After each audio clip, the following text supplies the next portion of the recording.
Hello and welcome to Heart and Soul Yoga with Sharon, July 31 Pose a Day series. So today is the 4th of July. Happy 4th of July.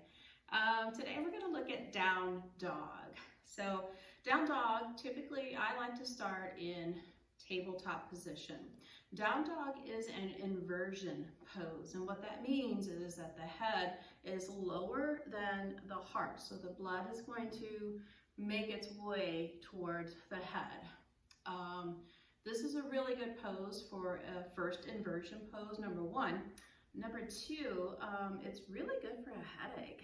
If you have a headache, just do a few breaths in down dog and then relax out, and then maybe go back into your down dog once again. Down dog can also be really good for strengthening and stretching the back of the thighs and the back of the knees. I just like it. It's a good overall stretch of the long back line of the body. So we're going to use a couple blocks as a prop in down dog if you want to. So I'm going to offer several different options of how to change your down dog to make it fit your body better, or to give you a different stretch in that down dog. So down dog, I typically start at tabletop.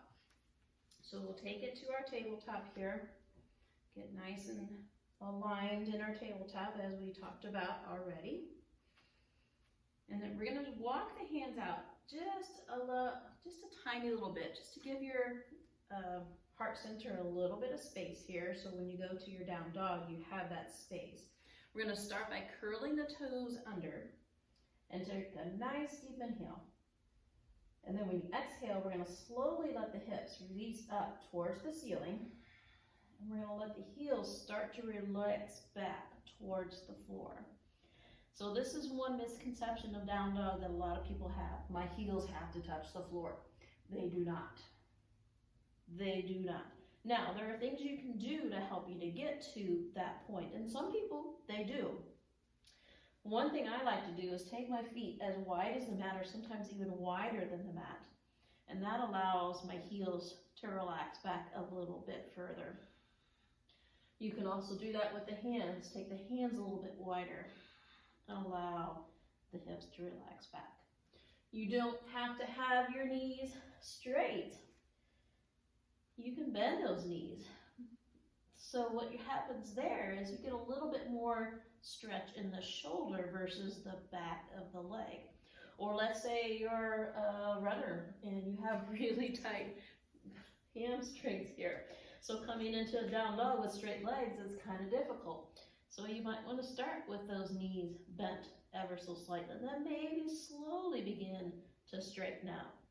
Another option is the blocks. I like to put my hands on blocks, leave the feet where they are, and then you're going to begin to see that by pressing the heels back, you're able to get the heels a little bit closer to the floor and allow you to get a little bit deeper stretch along the back of the legs.